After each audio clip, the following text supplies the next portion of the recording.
চট্টগ্রামের হালি শহরে গ্যাস বিস্ফোরণে এ পর্যন্ত ৩ জনের মৃত্যু হয়েছে।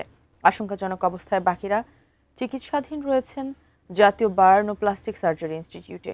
দগ্ধদের দেখতে মঙ্গলবার সকালে হাসপাতালে যান স্বাস্থ্যমন্ত্রী সরদার মোহাম্মদ সাখাওয়াত হোসেন এবং দুর্যোগ ব্যবস্থাপনা ও ত্রাণমন্ত্রী আসাদুল হাবিব দুলু। বিস্তারিত শেখর আজাদের রিপোর্টে।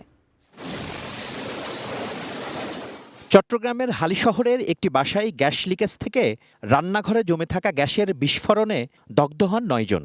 চট্টগ্রামের প্রাথমিক চিকিৎসা শেষে উন্নত চিকিৎসার জন্য সোমবার সন্ধ্যায় ঢাকায় জাতীয় বার্ন ও প্লাস্টিক সার্জারি ইনস্টিটিউটে আনা হয়।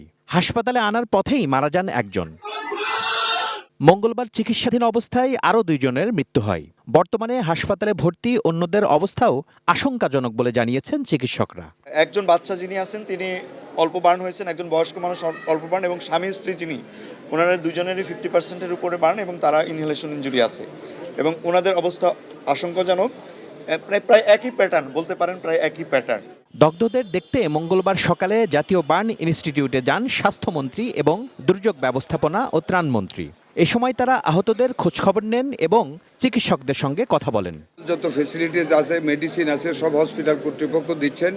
বাকি যদি আরও কিছু লাগে আমি আশ্বস্ত করেছি, আমরা উভয়ই আমাদের হাসপাতাল কর্তৃপক্ষকে আমরা সেটা যোগান দেব।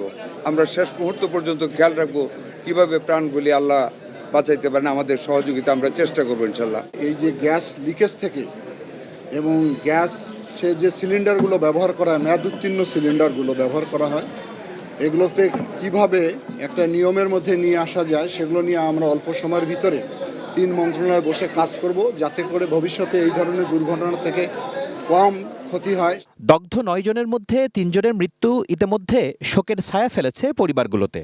আর জীবন মৃত্যুর সন্ধিক্ষণে থাকা বাকিদের বাঁচাতে আপ্রাণ চেষ্টা চালিয়ে যাচ্ছেন চিকিৎসকরা। Shekhar Azad, ATN news, Dhaka.